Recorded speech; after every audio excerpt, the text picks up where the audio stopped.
Hi, I'm Mary Kopczynski, the CEO of Regalytics. Here is your update on this week's 12,836 regulatory alerts. Now that's more reasonable. The regulator of the week is Letitia James, the New York Attorney General.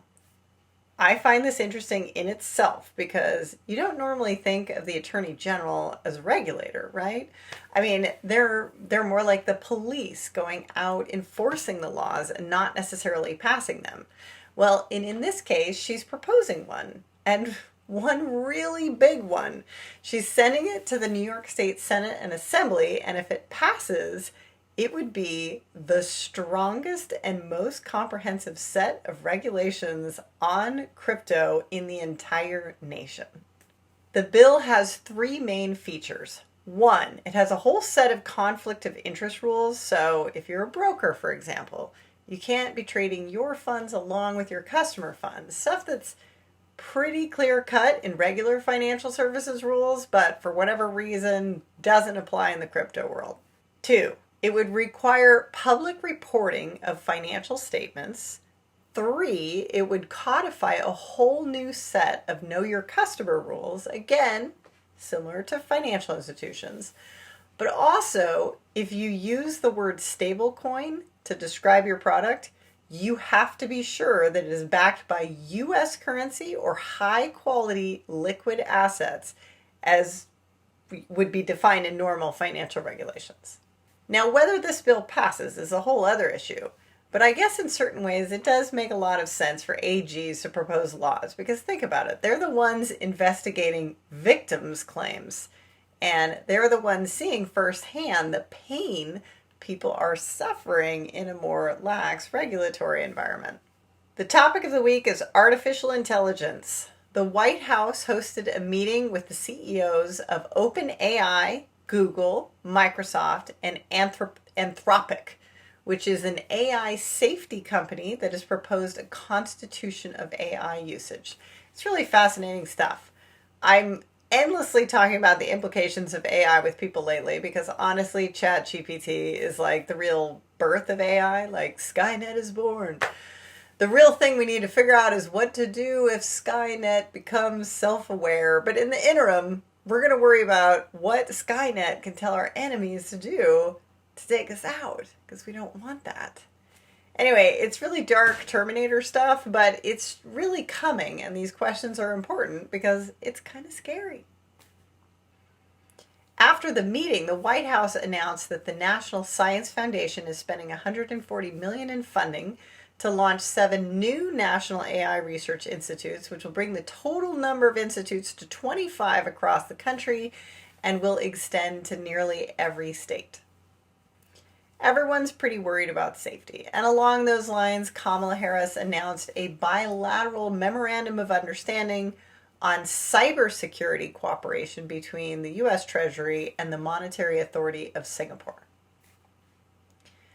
Bills about AI continue to explode across the states, including a new one in New York that introduces the PAID Act, which calls for a paid political artificial intelligence disclaimer in all political communications. So essentially, if someone uses synthetic media to promote a candidate, they have to disclose that it was created with the assistance of artificial intelligence. Back to the usual Wall Street stuff. The California Department of Financial Protection and Innovation released its review of its own oversight and regulation of Silicon Valley Bank. They basically decided they hadn't taken adequate steps to ensure the bank resolved the problems they had found. So there you have it. Those exams are going to be swifter with more consequences than they've already had in the past. Also, the Senate, the U.S. Senate, had a hearing on holding executives accountable for the debacle. And while, yes, they were amazed that at some of the bad decisions that happen in these banks, they were even more amazed by the fact that the regulators didn't do enough. Like, what's the point of passing all these rules and paying all of this money to create agencies to enforce the rules, and they don't even do it? And that was from a Republican. On to the SEC. My, oh my. They just won't stop. So the new rules for Form PF have been adopted. We've already discussed this one in previous weeks, but this is big and it has broad implications for all private funds. But why even talk about it when it's just another week and another sweeping rule from the SEC? Because they also propose changes to modernize and change disclosure requirements about repurchases of an issuer's equity securities. So if I sell securities and then later buy them back, what do I need to tell the regulators? My girl, Hester, commented, quote, I love her, "This is the latest reflection of the Commission's unquestioning faith in the benevolent power of more, a faith I do not share." Isn't she hilarious? I just love her way with words. And if that's enough for 1 week at the SEC, how about the largest Whistleblower Award yet? 279 million smackers to someone who reported something that we don't know what it is, but it allowed the SEC to fine an institution for breaking the law. I mean, if you see something, say something, because you could retire and never work again if they catch them.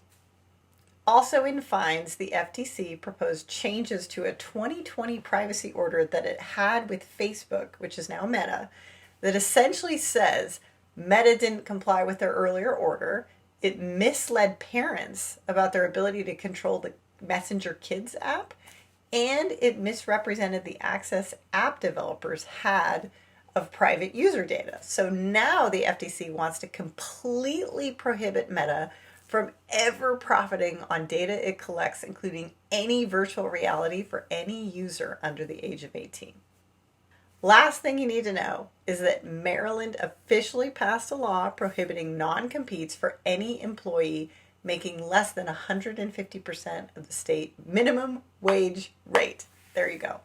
And that's it this week for Regalytics. So join me every Wednesday for your dose of regulatory news.